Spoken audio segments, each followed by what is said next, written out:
Welcome to special analysis. నేను రమ్మ మండవ. ఈరోజు అనాలిసిస్లో భాగంగా మనం తీసుకోబోతున్న టాపిక్ ఏంటంటే, ఈరోజు అనాలిసిస్కి నేను ఒక టైటిల్ పెట్టాను, అనంతబాబు ఎపిసోడ్ సమాజానికి ఎలాంటి గుణపాఠం నేర్పుతుంది అని చెప్పేసి నేను టైటిల్ పెడతాం జరిగింది. ఆ అంశం గురించే మనం మాట్లాడుకునే ప్రయత్నం చేద్దాం. ఈరోజు మొత్తానికైతే ఎట్టకేలకు కొంతలో కొంతైనా న్యాయం గెలిచిందనో ధర్మం గెలిచిందనో చాలామంది అనంతబాబు ఎపిసోడ్ గురించి, ఆయన డ్రైవర్ సుబ్రహ్మణ్యాన్ని హత్య చేసిన విధానం కానీ ఆ తర్వాత జరిగిన పరిణామాల గురించి మాట్లాడుకుంటూ ఉన్నారు. అయితే తాత్కాలికంగా న్యాయం గెలిచింది అనుకుందాం, ధర్మం గెలిచింది అనుకుందాం, ఇంకా కోర్టులు మన రాజ్యాంగ వ్యవస్థల మీద మనకి ఎంతో నమ్మకం ఉంది అని అనుకుందాం. కానీ అదే మరొకసారి జగన్మోహన్ రెడ్డి అధికారంలోకి వచ్చుంటే ఏం జరుగుండేది? అనంతబాబు లాంటి ఒక వ్యక్తిని ఇంత జరిగిన తర్వాత కూడా జగన్మోహన్ రెడ్డి నిన్నటిదాకా, ఆయన అరెస్ట్ అయిన దాకా వెనకేసుకొని వస్తూ ఉన్నారు. ఆయన పార్టీ వెనకేసుకొని వస్తూనే ఉంది. ఎక్కడికక్కడ వైఎస్ఆర్సీపీ నేతలే ఆయనకు అండగా నిలబడతా ఉన్నారు. కోర్టుల నుంచి, అదేవిధంగా జైలు నుంచి రక్షణ కల్పిస్తూ వచ్చారు. అంటే ఏం మెసేజ్ నేర్చుకోవాలి మనం దీని నుంచి? అసలు దీని మూలాల్లోకి ఒకసారి వెళ్లే ప్రయత్నం మనం చేస్తే 2022లో అప్పటికి అనంతబాబు ఎమ్మెల్సీగా ఉన్నారు వైఎస్ఆర్సీపీ నుంచి. అనంతబాబు చాలామందికి ఏదైతే డ్రైవర్ సుబ్రహ్మణ్యాన్ని హత్య చేసిన వ్యక్తిగా మాత్రమే, ఆ కేసు ఎదుర్కొంటున్న వ్యక్తిగా మాత్రమే తెలుసు. కానీ ఆయన పరిధిలో ఉండే రంపచోడవరం దగ్గర నుంచి మిగతా కాన్స్టిట్యున్సీలన్నింటిలో ఆయనే అక్కడ సుప్రీమో, ఆయనే అక్కడ లీడర్ అనమాట. లైక్ ఒక దావుద్ ఇబ్రహీం లాగా ఒక డాన్ ఆయన మీద ఆ స్థాయిలో ఆయన అంటేనే అక్కడ అందరికీ వణుకు వైఎస్ఆర్సీపీ నేతలకు. ఎక్కడైనా సరే ఏది జరిగినా ఆ చుట్టుపక్కల ఒక 4-5 కాన్స్టిట్యున్సీల్లో మొత్తం ఆయన కన్సర్నల్లోనే జరుగుతుంది ఏది జరిగినా. లైక్ ఒక గాంజా దగ్గర నుంచి ఎన్నో అంశాలు ఉన్నాయి ఇక్కడ. అక్కడికి వెళ్ళిన వాడు ఎవడు కూడా తిరిగి రాడు అని చాలామంది చెప్పుకుంటూ ఉంటారు. అలాంటి ఒక పూర్తి స్థాయిలో ఒక సామ్రాజ్యాన్ని నడిపిస్తూ ఉంటారు అనంతబాబు. చూడడానికి బక్కపలచగా సన్నగా అట్లా ఉంటాడు, కనిపించు నీకు ఆయన. అలాంటి వ్యక్తిని పార్టీలోకి తీసుకొచ్చి అలాంటి వ్యక్తిని ఎమ్మెల్సీని చేసిన ఘనత దక్కుతుంది. సరే, అంతకుముందు అతను ఎలాంటి వాడు తెలియకపోయిండొచ్చు, మైట్ బి. అతని వల్ల పార్టీకి ఆర్థిక సహకారం అందింది కాబట్టి అతను తీసుకొచ్చి ఎమ్మెల్సీని చేసి ఉండొచ్చు. కానీ తన దగ్గర పనిచేసి మానేసిన సుబ్రహ్మణ్యాన్ని, డ్రైవర్ సుబ్రహ్మణ్యాన్ని, ఒక దళితుణ్ణి ఏదైతే బర్త్డే వేడుకల పేరుతో ఇంటికి పిలిపించుకొని ఆయన్ని అత్యంత కిరాతకంగా, అత్యంత దారుణంగా చంపేయడం. సరే, చంపేయడం జరిగింది. వ్యక్తిగత కారణాలతోనే అతను చంపేశాడు అనేది లోకల్గా ఉన్న వాళ్ళందరికీ, ప్రతి ఒక్కరికి తెలుసు అక్కడ ఏం జరిగింది అనేది. అయితే అక్కడ అతను తీసుకొచ్చి ఆ డ్రైవర్ సుబ్రహ్మణ్యాన్ని చంపేసిన తర్వాత ఆ శవాన్ని తీసుకొని వచ్చి వాళ్ళ ఇంటి దగ్గర తన కారులోనే, ఎమ్మెల్సీ స్టిక్కర్ ఉన్న తన కారులోనే తీసుకొచ్చి ఆయన ఆ శవాన్ని వాళ్ళ ఇంటి ముందు పడేయడం జరిగింది. వాళ్ళ పేరెంట్స్ అడిగితే ఫస్ట్ ప్రమాదం జరిగింది అన్నారు. ఆ తర్వాత ఏదో అప్పులకు సంబంధించిన వ్యవహారం విచారిస్తూ ఉంటే దెబ్బలు తగిలి చనిపోయినాయి అన్నారు. ఇలా అనేక రకాల తమకు ఎలా నాలుక మడతేసేయాలో అన్ని రకాలుగా నాలుక మడతేశారు అనంతబాబు అంటే ఈ విషయంలో. అప్పట్లోని ప్రతిపక్షాల గొడవ దెబ్బకి కేసు ఫైల్ అయింది. కేసు ఫైల్ అయినా ఏదో కోర్టుకు అటెండ్ అవుతూ ఉన్నారు, తప్పించుకుంటూ ఉన్నారు, ఇలాగే నడుస్తూ వచ్చింది. జైలు శిక్ష అనుభవించి వచ్చిన అలాంటి అనంతబాబుని కూడా జగన్మోహన్ రెడ్డి తన చుట్టూ తిప్పుకున్నారు. అంత జరుగుతూ ఉంటాయి. దళిత సంఘాలన్నీ రోడ్డెక్కే ప్రయత్నం చేస్తే ఎవరైనా సరే ఆ వ్యక్తిని పార్టీ నుంచి పక్కన పెడతారు. మనం చూసాం, సత్యవేడి ఎమ్మెల్యే మీద ఆరోపణలు వస్తే ఏదైతే జగన్మోహన్ రెడ్డి అతను అలాగే ప్యాంపర్ చేస్తూ వచ్చారు. ఎన్నికల ముందు అతను టీడీపీలోకి వస్తే మళ్ళీ సేమ్ ఆరోపణలు వచ్చినాయి. గెలిచిన తర్వాత టీడీపీ అతన్ని పక్కన పెడతాం జరిగింది. కానీ అరవ శ్రీధర్ మీద అలాంటి కొన్ని ఆరోపణలు వస్తే మహిళలకు సంబంధించి ఈరోజు జనసేన కూడా అతను పార్టీ యాక్టివిటీస్ నుంచి పక్కన పెట్టింది. డైరెక్ట్గా ఒక వ్యక్తి ఒక మనిషిని చంపేసి అతను డోర్ డెలివరీ చేస్తే ఏం మెసేజ్ ఇస్తున్నట్టు సమాజానికి జగన్మోహన్ రెడ్డి? ఆ అనంతబాబు రిలీజ్ అయిన తర్వాత అతన్నే వెంటేసుకొని తిరిగారు. ఇంకా గట్టిగా చెప్పాలంటే మొన్న అధికారాన్ని కోల్పోయిన తర్వాత సైతం ఢిల్లీలో ఏదో హడావిడి చేశారు ఒకసారి. ఆ హడావిడి చేసిన దగ్గర కూడా అనంతబాబే ఉన్నారు జగన్మోహన్ రెడ్డి పక్కన. ఈరోజు కౌన్సిల్లోకి రాయల్ రైట్గా చట్టాలు చేసే చట్టసభల్లోకి ఒక మర్డర్ చేసి ఆ శవాన్ని డోర్ డెలివరీ చేసిన వ్యక్తి రాయల్ రైట్గా నడుచుకుంటూ వచ్చారు ఇన్ని సంవత్సరాలుగా. ఇప్పటిదాకా జగన్మోహన్ రెడ్డి నోరు విప్పి ఎక్కడైనా అనంతబాబుకి శిక్ష పడాలి అని, నిజంగా అనంతబాబు అది చేసి ఉంటే, నిజంగా చేసేదేంటి చేశాడు అతనే, అనంతబాబుకి శిక్ష పడాలని కానీ అనంతబాబు లాంటి వ్యక్తి మా పార్టీలో ఉండకూడదని జగన్మోహన్ రెడ్డి ఎక్కడైనా ఒక మాట మాట్లాడారా? ఇప్పటిదాకా ఆ పార్టీ నేతలైనా ఎవరైనా దాన్ని ఖండించే ప్రయత్నం చేశారా? బుద్ధి జ్ఞానం ఉండక్కర్లేదా ఒక రాజకీయ పార్టీకి?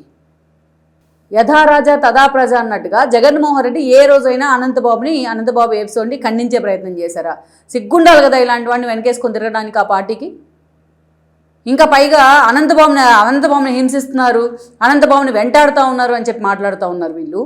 ఇదే అనంతబాబు కారణంగా డ్రైవర్ సుబ్రహ్మణ్యం ఫ్యామిలీ రోడ్డును పడింది, వాళ్ళ భార్య రోడ్డును పడింది, వాళ్ళ పిల్లలు రోడ్డును పడ్డారు, వాళ్ళ తల్లిదండ్రులు చాలా వృద్ధులు, వాళ్ళు రోడ్డును పడ్డారు. వాళ్ళకి ఎప్పటికి న్యాయం జరగాలి? ఒక మనిషి ఒక కుటుంబంలోంచి ఒక మరణం రూపంలోనే ఆ ఫ్యామిలీకి దూరం అయితే ఆ ఫ్యామిలీ అన్ని విధాలా రోడ్డును పడుతుంది. అది అది మినిమం కామన్ సెన్స్ ఉందా జగన్మోహన్ రెడ్డికి అసలు? సరే అక్కడ పెడదాం ఆ ఇష్యూని అక్కడ పెడతాం. ఈరోజు సరే కూటమి ప్రభుత్వం వచ్చిన తర్వాత ప్రత్యేక సిట్ వేసింది, దర్యాప్తు చేసింది. హైకోర్టు నుంచి సుప్రీంకోర్టు దాకా అనంతబాబుకి ఏమి ఇక్కడ ఎగ్జామ్షన్స్ ఏమి రాలేదు. అనంతబాబుని అరెస్ట్ చేయాల్సిందే అనే విధంగా కోర్టులు కూడా మాట్లాడడం జరిగింది. ఆఖరికి బెయిల్ మీద బయటకు వచ్చి సాక్షులను కూడా బెదిరించి సాక్షులను కూడా ప్రభావితం చేస్తూ ఉంటే సర్పవరంలో ఆ కేసు కూడా నమోదైంది. ఆయన కోసం పోలీసులు వెళ్తే ఆయన ఆల్రెడీ అబ్స్కాండ్ అయి ఉన్నారు. ఆయనకి ఆ అబ్స్కాండ్ అయ్యి ఆ వారం రోజులు ఆయనకి రెస్క్యూ చేసింది కూడా వైఎస్ఆర్సీపీ నేతలే. అది పోలీసులు అందరికీ తెలుసు. పోలీసులు ఎంతమందిని ట్రాన్స్ఫర్ చేసినా, ఎంతమంది మీద యాక్షన్ తీసుకుంటున్నా అతనికి సహకరిస్తూనే ఉన్నారు. ఎందుకంటే డబ్బు మదం, ఆ డబ్బుతో వచ్చిన అహంకారం, ఆ డబ్బుతో వచ్చిన మదం ఏదైనా చేస్తుంది అనమాట. సో అట్లాంటి వాళ్ళని తీసుకొచ్చి రాజకీయాల్లో వాళ్ళకి పదవులు ఇవ్వడం ద్వారా ఏం మెసేజ్ ఇస్తున్నట్టు అసలు? చట్టసభలు అంటేనే ప్రజలు ఇంక అల్టిమేట్గా వాటినే కదా నమ్ముకుంటారు. వాటి మీద గౌరవం లేకుండా చేసినట్టు కదా ఇలాగ ఇస్తూ ఉంటాయి జగన్మోహన్ రెడ్డి. సరే ఈరోజు కూటమి ప్రభుత్వం వచ్చింది, చంద్రబాబు నాయుడు నేతృత్వంలోని ప్రభుత్వం వచ్చింది, సిట్టు వేశారు. అనంతబాబు మొత్తానికి తిరిగి అల్టిమేట్గా అయితే న్యాయానికి దొరికిపోయాడు అనుకుందాం. సరే ఆయన్ని ఈరోజు అరెస్ట్ చేశారు. అయితే ఇక్కడ అదే జగన్మోహన్ రెడ్డి ప్రభుత్వం వచ్చుంటే ఏం జరుగుండేది? ఆ అనంతబాబు అలాగే రెస్క్యూ అయ్యేవాడు కదా. కోర్టుల నుంచి, పోలీసుల నుంచి, పొలిటికల్ సిస్టమ్ నుంచి, ఆఖరికి జగన్మోహన్ రెడ్డి నుంచి కూడా ఆయన రెస్క్యూ అయ్యేవాడు కదా. ఈ రోజున ఆయన అలాగే ఆ సుబ్రహ్మణ్యం ఫ్యామిలీని, అసలు సుబ్రహ్మణ్యం ఫ్యామిలీ ఉండేదో లేదో ఇంకోసారి వైఎస్ఆర్సీపీ వచ్చుంటే, ఇప్పటికే వాళ్ళకి థ్రెటనింగ్ కాల్స్ రావడం, వాళ్ళని బెదిరించడం చాలా జరుగుతూ ఉన్నాయి వాళ్ళు. సో ఇలా ఏం మెసేజ్ ఇచ్చినట్టు? ఇదే జగన్మోహన్ రెడ్డి ప్రభుత్వం ఈరోజు ఉండుంటే ఆ డ్రైవర్ సుబ్రహ్మణ్యంతో పాటు పాపం ఆయన చేసుకున్నందుకు వాళ్ళ భార్య, ఆయన పుట్టినందుకు వాళ్ళ పిల్లలు, ఆయన కన్నందుకు వాళ్ళ తల్లిదండ్రులు కూడా ఈరోజు భూమి మీద ఉండేవాళ్ళు కాదు. రాసిస్తాను నేను కావాలంటే. ఆ స్థాయిలో ఇప్పటికీ వాళ్ళకి బెదిరింపులు చోటు చేసుకుంటూ ఉన్నాయి అక్కడ. అదే జగన్మోహన్ రెడ్డి ఈరోజు అతన్ని వెనకే తిప్పుకునేవాడు, అతను ఎమ్మెల్సీని కావాలంటే కంటిన్యూ చేసేవాడు. ఇంకా గట్టిగా మాట్లాడితే అతను మర్డర్ చేసి వచ్చాడు కాబట్టి ఇంకో మంత్రి పదవిని కూడా అతనికి ఒక గిఫ్ట్గా ఇచ్చేవాడేమో జగన్మోహన్ రెడ్డి. ఈరోజు జగన్మోహన్ రెడ్డి ముందుకు వచ్చి అనంతబాబునికి అరెస్ట్ చేయాలని ఒక్కరోజైనా అన్నాడా? అసలు అనంతబాబు నీ మీద ఇన్ని ఎలిగేషన్స్ ఉన్నాయి, అసలు చంపడం వేరు, ఆ శవాన్ని తీసుకొచ్చి అంత బలిపేంటి అతనికి తీసుకొచ్చి ఏదైతే డోర్ డెలివరీ చేయడం ఏంటి? అసలు ఇది ఏ స్థాయిలో నేషనల్ మీడియా కూడా ఈ అంశాన్ని ఫోకస్ చేసింది? జగన్మోహన్ రెడ్డి పరువు పోవట్లేదా ఇట్లాంటి అంశాల కారణంగా? అతన్నే వెనకేసుకొని తిరుగుతూ ఉంటే జగన్మోహన్ రెడ్డి ఢిల్లీ వేదికగా దీక్ష చేస్తేనో లేకపోతే ఏపీ లేదా నిరసన తెలిపితేనో నీ పక్కన అనంతబాబు కూర్చుంటా ఉంటే నీకు శాంటిటీ ఎక్కడ ఉంటుంది? నీ పార్టీకి ఒక శాంటిటీ ఎక్కడ ఉంటుంది? అలాంటి వాళ్ళని పక్కన పెట్టుకుని ఊరేగాలని ఆలోచన మీకు ఎలా వస్తుంది? అసలు ఏం మెసేజ్ ఇచ్చే ప్రయత్నం చేస్తున్నారు? జనాలు అందుకు కదా భయపడి మీకు మొన్నటి ఎన్నికల్లో 11 సీట్లకు పరిమితం చేసింది.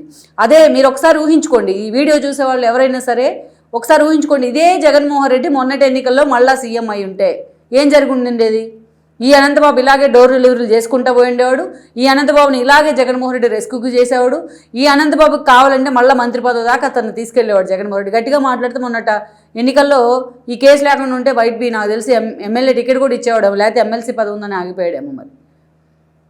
సో తను ఎలాగైతే తన బాబాయ్ కేసు విషయంలో వ్యవహరించాడో, ఎలాగైతే అవినాష్ రెడ్డి లాంటి వాళ్ళని వెనకేసుకొని వచ్చాడో, సో ఎలాగైతే తన తండ్రి కేసులో నాకు అనుమానాలు ఉన్నాయి అని చెప్పి మరణంలో మళ్ళీ దాన్ని మొత్తాన్ని కూడా సబ్సైడ్ చేసే ప్రయత్నం చేశారు, అలాంటి జగన్మోహన్ రెడ్డి ఈ రోజున నిజంగానే అనంతబాబుని కాపాడటం ద్వారా ఏం మెసేజ్ ఇచ్చారు సమాజానికి?